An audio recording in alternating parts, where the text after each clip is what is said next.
atong motibo is not for our own.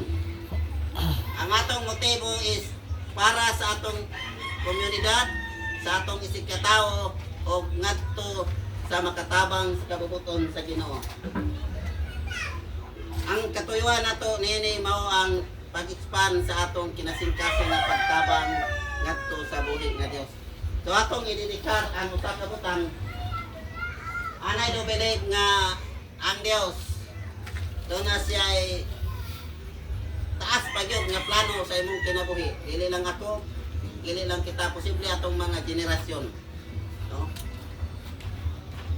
Nagtuo ko nga daghan pang mga panahon nga ang atong sumusunod nato, atong mga anak, sila gyapon ang padayon sa susama na ining buluhaton. Kay usa ka ministeryos pagtabang ang ikahimut-an sa Dios.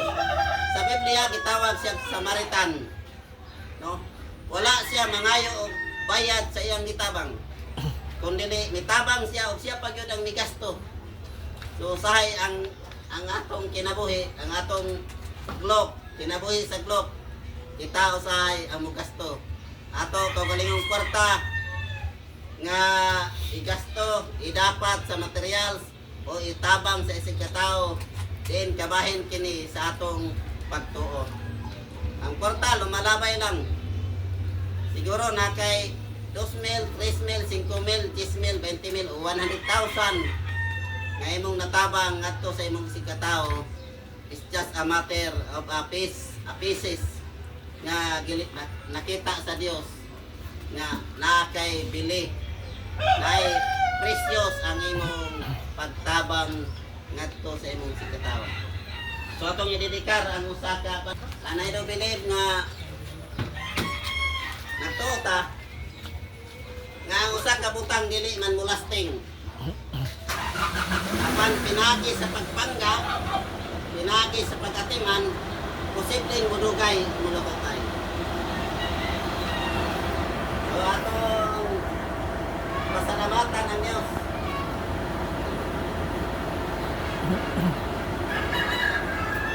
Ito iris ang atong kamot siguro. Iris ha? Galay ko no kuwi nga Diyos, amahan nga langiton, ingon nga lagat nimo sa bagong ministeryo ni Kristo. Akong gideklara nga kini sa kayon nga ban Luke 2:15 adunay katuyuan Ginoo sa pagpauswag sa buluhaton nimo sa paggamit sa komunidad sa Dios. Akong gideklara nga kini sa kasakyanan aduna kini kinabuhi sa sentimento nga magkatog pagtabang sa isig katao. Kabuti Ginoo nga kini nga butang magpabilin kining kondisyon, magpabilin kining likon, bisan ang magmaneho ini makasinati og lapat nga vision sa iyang panglantaw, proteksyon sa iyang pagbiyahe o bisan pa ang mga crew ang nalambigit niini nga activity Ginoo. Akong ideklara adunay kalinaw sa kasing-kasing, adunay kalipay sa una-una o adunay kusog nga magpabilin nga sa ilang nakatunan o sa ilang nabatunan ila kining pagabuhaton alang sa kanyang. Salamat o Diyos ini ngayon nga magpabilin kining kondisyon ikan sa makina ngadto sa tanang parte niini nga sakyanan o Dios. We declare nga kini nga sakyanan magpabilin kining buluhaton o magamit alang sa imong pinayaan. Salamat o Dios sa kadaugan ako tanan. Kini nga unit adunay uban pa na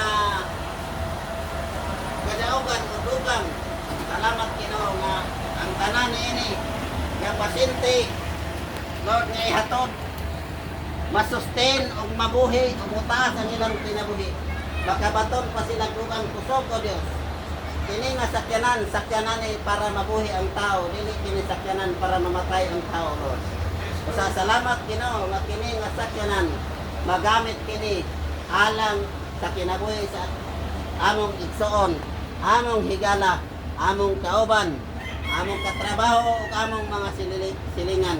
Bisan pa ang tagibaryo, tagbalay. Lord, salamat nga makasakay nini ang adunay balatian mamayo pinatikat sa pagtuo pagtabang ang adunay problema masulbat ang adunay paglibog nga confused ma-restore o Dios o salamat sa kalinaw kalipay kadagaya grasya o panalangin salamat sa pagpasaylo sa mga tauhan o Dios nga imong gihimo salamat o Dios usab ining kahaponon kanamong tanan nga niya karon among gibalik kanimo ang dungog ug kimaya pagpasalamat sa dako nga kadaugan nga imo kaming gisaligan sa property diin kabahin sa imong ministeryo.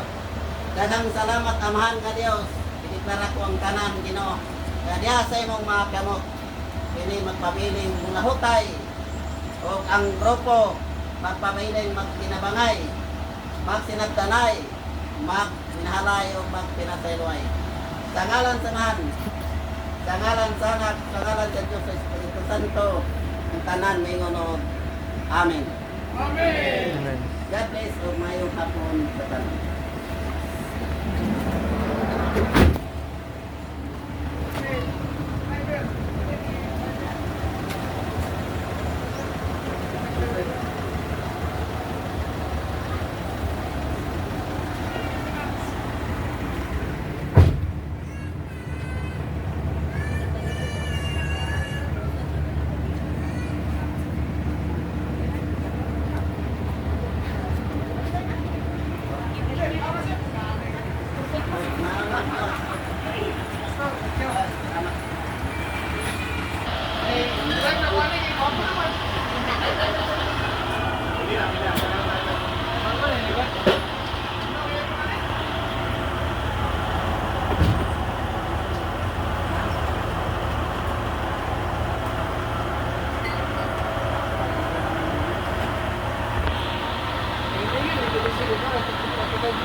Oh, betul lah. Oh, dia